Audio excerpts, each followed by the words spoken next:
नमस्कार, आपके साथ मैं हूं मीनाक्षी रजत। जाग उठा भारत में आपको दिखाएंगे देश और दुनिया की तमाम बड़ी खबरें, लेकिन सबसे पहले बताते हैं आज का दिन क्यों है खास। आज मार्गशीर्ष शुक्ल पक्ष तृतीया है। हिंदू पंचांग के अनुसार आज की तारीख विक्रम संवत मार्गशीर्ष 3/2081 है और भारत के राष्ट्रीय कैलेंडर यानी शक संवत के मुताबिक आज मार्गशीर्ष 13/1946 है। अब खबरों की तरफ आगे बढ़ेंगे।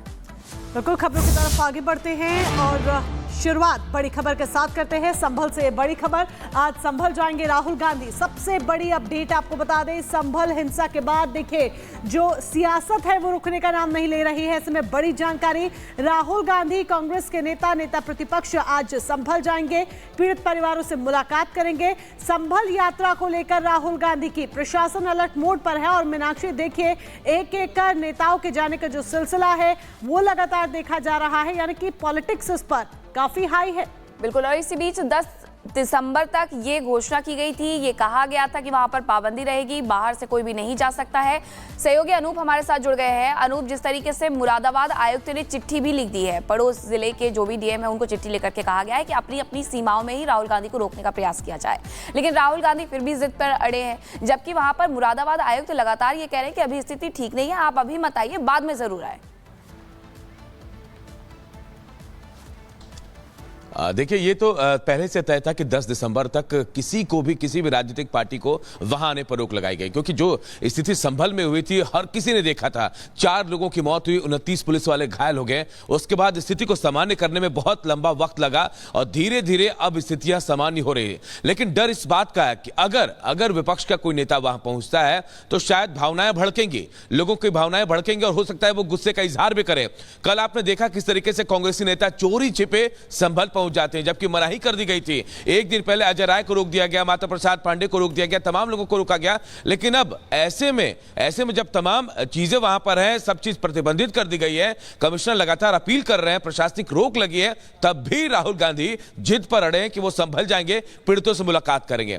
ऐसी जिद क्यों? सबसे बड़ा सवाल यह है, जब आपको पता है कि वहां हालात कैसे थे, तनावपूर्ण थे, और अभी स्थिति यह है कि वहां बिल्कुल सामान्य हो रही स्थिति। लोगों को अभी धैर्य रखने की जरूरत है। अगर विपक्ष का कोई नेता वहां पहुंचता है तो जाहिर तौर पर राजनीति होगी, और इसी राजनीति के डर से प्रशासन में नहीं चाहता कि अभी विपक्ष के कोई नेता वहां आए और किसी तरह भावनाओं को भड़का जाए। लेकिन राहुल गांधी की जिद के आगे जो है, ये सारे तमाम लोग जो है, कांग्रेसी जो है, वो कल जाकर वहां से राहुल गांधी से बात करवाते हैं फोन पर। यह हैरानी वाली बात थी कि पुलिस के पहरे के बावजूद ये तमाम जो कांग्रेसी नेता है वो वहां घुस आए। लेकिन राहुल गांधी के लिए इतना आसान नहीं होगा मीनाक्षी, क्योंकि जिस तरीके से चिट्ठियां जारी की गई हैं, लेटर्स जारी किए गए हैं राहुल गांधी को जो संभल की सीमा उससे बाहर रुकने की, हो सकता है राहुल गांधी को दिल्ली के बाहर ना आने दिया जाए, ऐसा भी हो सकता है। लेकिन इतना आसान नहीं होगा, क्योंकि संभल में जो लोगों ने दर्द झेला है, जो परेशानियां झेली है, अब दोबारा प्रशासन ऐसी प्लान प्रशासन की तरफ से अख्तियार किया गया है, क्योंकि पहले समाजवादी पार्टी, फिर उसके बाद कांग्रेस का डेलीगेशन, और अब देखिए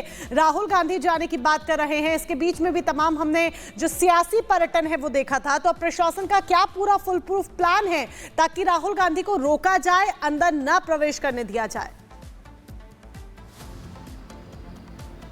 देखिए, राहुल गांधी नेता विपक्ष हैं और आप समझिए कि बहुत बड़ा पद होता है, और ऐसे में तमाम लोग पहले आग्रह कर रहे हैं, निवेदन कर रहे हैं कि राहुल गांधी ना आए। जो स्थिति है, जो मौजूदा हालात है इस वक्त संभल के, ऐसे में किसी के आने पर शायद हिंसा भड़क सकती है, लोगों की भावनाएं फिर से सामने आ सकती हैं। तो इसीलिए अभी फिलहाल तो कोशिश ये की जा रही है कि राहुल गांधी को समझा बुझा लिया जाए। तमाम नेता भी कोशिश कर रहे हैं कि राहुल गांधी को समझाकर आने ना दिया जाए। लेकिन अगर ऐसी स्थिति आई तो बॉर्डर पर ही सिक्योरिटी तैनात है, पुलिस वाले तैनात हैं।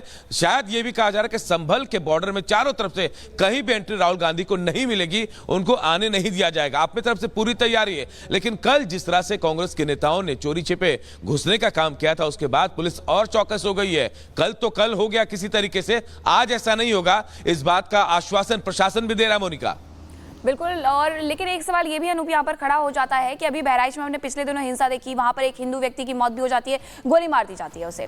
हमने आजकल अस्पताल का भी देखा, किस तरीके से डॉक्टर बिटिया की रेप करके हत्या कर दी जाती है, वहां कोई नहीं जाता है। उसके बाद हमने संदेश खाली भी देखा उसके पहले, कि किस तरीके से संदेश खाली में महिलाएं एकजुट होकर के प्रदर्शन करती रहती है, लेकिन विपक्ष का कोई नेता नहीं जाता। तो ये कहना क्या गलत है कि सियासत के लिए ये सारा कुछ खेल किया जा रहा है, जबकि प्रशासन तो आपसे आग्रह कर रहा है कि अभी मत आइए, बाद में आइए? देखिए ये बिल्कुल सही है, ये सिर्फ वोट बैंक की राजनीति है। और संभल आपको मालूम है कि अल्पसंख्यक समुदाय, मुस्लिम समुदाय सबसे ज्यादा है और कहा यह जाता है कि कांग्रेस के कोर वोटर्स होते हैं ये तमाम लोग। ऐसे में राहुल गांधी चाहते हैं कि सियासत में अपनी रोटियां जरूर सेके, नेता विपक्ष है वो, और उनका आना कहीं ना कहीं पूरे कांग्रेस को कहीं ना कहीं एक बार वहां लाकर खड़ा कर देगा। राहुल गांधी जानते हैं जाएंगे वहां तो जाहिर तौर पर कांग्रेस के तमाम जो लीडर्स हैं उनको भी जाना पड़ेगा, आसपास के जो लोग हैं वो भी पहुंचेंगे। अकेले राहुल गांधी नहीं आएंगे, ये तय, उनका लाव लश्कर आएगा पूरा। और ये सब कुछ सिर्फ और सिर्फ वोट बैंक के लिए हो रहा है। अभी हाल ही में जो विधानसभा के उपचुनाव हुए थे उसमें आपने देखा कि कैसे इनको करारी शिकस्त मिली थी। उसके बाद ये कोशिश होती है कि कैसे पोलराइजेशन किया जाए, वोटों का ध्रुवीकरण किया जाए, और यही कोशिश राहुल गांधी भी कर रहे हैं, कांग्रेस के नेता तमाम कर रहे हैं, समाजवादी पार्टी के नेता कर रहे हैं, और आज भी यही कोशिश करने की तैयारी राहुल गांधी की। लेकिन होगा नहीं ऐसा पूरी तैयारी के साथ पुलिस प्रशासन का कहना है। पर अनूप, ये कैसी वोट बैंक की राजनीति है? क्योंकि आप देखिए, आप वोट बैंक की राजनीति इस कदर कर रहे हैं कि संभल में माहौल अब धीरे धीरे सामान्य हो रहा है, लेकिन आप अपनी पॉलिटिक्स के लिए बार बार संभल को अशांत करना चाहते हैं। तो दूसरी तरफ संसद की बात कर लीजिए, वहां पर भी विपक्षी नेताओं की वजह से संसद नहीं चल पाती है। जहां पर मुद्दे होते हैं उन मुद्दों पर नहीं जाया जाता, यानी कि चॉइस ऑफ टॉपिक्स भी जो है वो विपक्ष के साथ देखा जा रहा है। देखिए विपक्ष का हर मुद्दा राजनीति से जुड़ा है।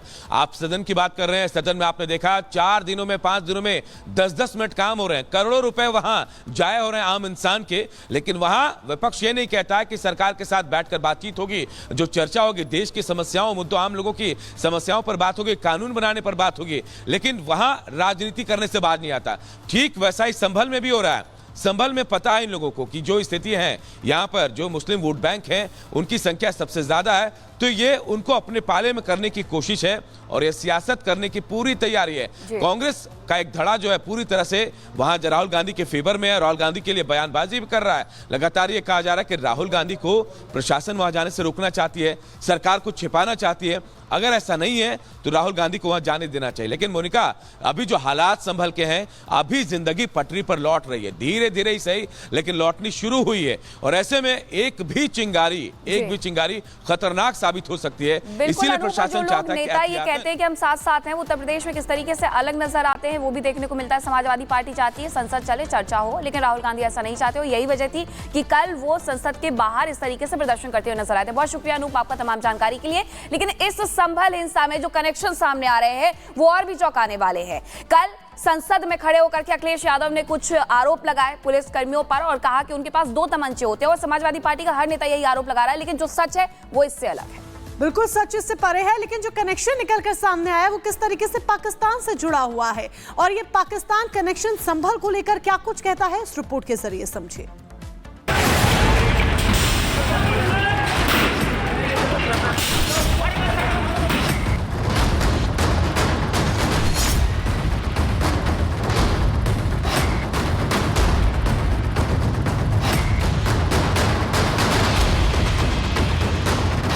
हिंसा का पाक कनेक्शन।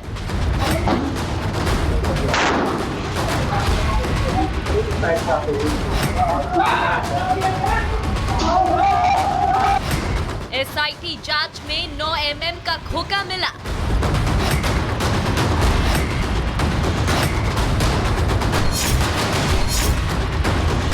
संभल हिंसा पर अब सियासत तेज।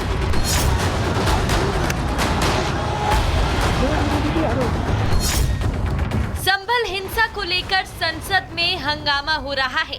हिंसा को लेकर विपक्ष मुद्दा बनाना चाहता है, लेकिन संभल में जब से पाकिस्तान ऑर्डिनेंस फैक्ट्री का कारतूस मिला है, विपक्ष की जुबान पर ताला लग गया है।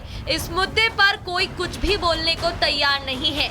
ऐसे में हकीकत क्या है वो संभल के अधिकारी बयां कर रहे हैं।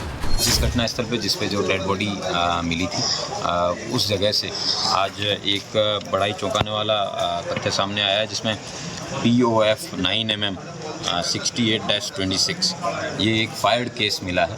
12 बोर का एक Winchester made in USA number 12 super लिखा हुआ है, ये एक 12 बोर का कार्ट्रिज मिला है। एक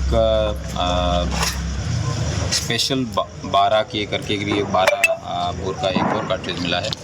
एक KF-32 SWL करके भी एक कार्ट्रिज मिला है, जो फायर्ड केस है। संभल हिंसा वाली जगह पर फॉरेंसिक टीम जांच में जुटी थी। जांच के दौरान टीम को नालियों की सफाई करते वक्त पाकिस्तानी फैक्ट्री में बने कारतूस बरामद हुए। जांच के दौरान पाकिस्तान ऑर्डिनेंस फैक्ट्री में 9 mm के 2 मिसफायर और 1 कारतूस मिला। इसके अलावा 12 बोर के 2 कारतूस और 32 बोर के 2 कारतूस बरामद। कुल मिलाकर 5 फायर कारतूस और 1 मिस फायर कारतूस मिले हैं। कारतूस मिलने के बाद पुलिस टीम अलर्ट हो गई है और पूरे इलाके में सर्च ऑपरेशन चला रही है। अब संभल में कारतूस मिले और सियासत ना हो, ऐसा हो सकता है क्या? संभल में कारतूस मिलना जैसे बीजेपी को विपक्ष पर हमले का मौका मिल गया हो और फिर बीजेपी ने विपक्ष पर देशद्रोहियों का साथ देने का आरोप लगाया। संभल में फॉरेंसिक टीम को कुछ कारतूस ऐसे मिले हैं जो पाकिस्तानी आर्मी द्वारा मेड है, यानी भारत के भीतर गृह युद्ध छेड़ने के लिए, जंग छेड़ने के लिए साजो सामान तक उस लोगों ने तैयार करके रखा है और इनके लिए कैसे वकालत करने का काम आज विपक्ष के तमाम नेता कर रहे हैं। ये वो लोगों के साथ खड़े हैं जो पाकिस्तान के असलहों के साथ हिंदुस्तान की पुलिस पर फायर झोंकने से बाज नहीं आ रहे। ऐसे लोगों के खिलाफ आतंक निरोधी कानूनों के तहत कठोरता से कार्रवाई करने की आवश्यकता है। ये देशद्रोही लोग हैं, इनके प्रति किसी प्रकार की उदारता नहीं हो सकती। आरोप प्रत्यारोप सियासत में चलती रहती है, लेकिन संभल हिंसा की हकीकत क्या है ये जांच टीम ही बता सकती है, क्योंकि सियासतदान अपने अपने वोट बैंक के हिसाब से नैरेटिव सेट करती है। ऐसे में लोगों को किसी के बहकावे में आना नहीं चाहिए, ना ही कोई अफवाह पर भरोसा करना चाहिए। Bureau report, Republic Bharat. और चलिए बात अब महाराष्ट्र की करते हैं, क्योंकि महाराष्ट्र में हो सकता है कि आज महाराष्ट्र का मुख्यमंत्री कौन होगा इसका पता लग जाए, क्योंकि ऑब्जर्वर्स महाराष्ट्र पहुंच चुके हैं, मुंबई पहुंच चुके हैं। निर्मला सीतारमण वित्त मंत्री मुंबई पहुंच चुकी हैं और ऐसे में आज विधायक दल की जब मीटिंग होगी तो उसमें नाम का ऐलान उसके बाद मीनाक्षी उम्मीद है कि हो सकता है। आज बीजेपी विधायक दल की मीटिंग बुलाई गई है और नेता चुना जा सकता है, इसलिए हम कह रहे हैं कि आज मुख्यमंत्री के नाम का ऐलान हो जाएगा, क्योंकि सारी तैयारियां आजाद मैदान में कर ली गई है जहां ये शपथ ग्रहण समारोह होना है। महाराष्ट्र से जुड़ी हुई ये बड़ी जानकारी आपको दे रहे हैं, जहां निर्मला सीतारमण मुंबई पहुंच चुकी है, बीजेपी की ओर से पर्यवेक्षक नियुक्त की गई है। महाराष्ट्र में सीएम के नाम का ऐलान आज संभव है बीजेपी विधायकों की आज, क्योंकि बैठक होनी है और ऐसे में माना यह जा रहा है कि बीजेपी विधायक दल का नेता आज ही चुन लिया जाएगा और आज ही महायुति की बैठक भी होनी है। तो आज पूरे ये कयास है कि कहीं ना कहीं निकल करके नाम सामने आ जाएगा कि महाराष्ट्र का किंग कौन, महाराष्ट्र का मुख्यमंत्री कौन। एक लंबे समय से मीटिंग का दौर चल रहा है, मंथन का दौर चल रहा है, लेकिन आखिरकार महाराष्ट्र की कमान किसे मिलती है इस पर सभी की नजर रहने वाली है। तस्वीरें आपको दिखा रहे हैं।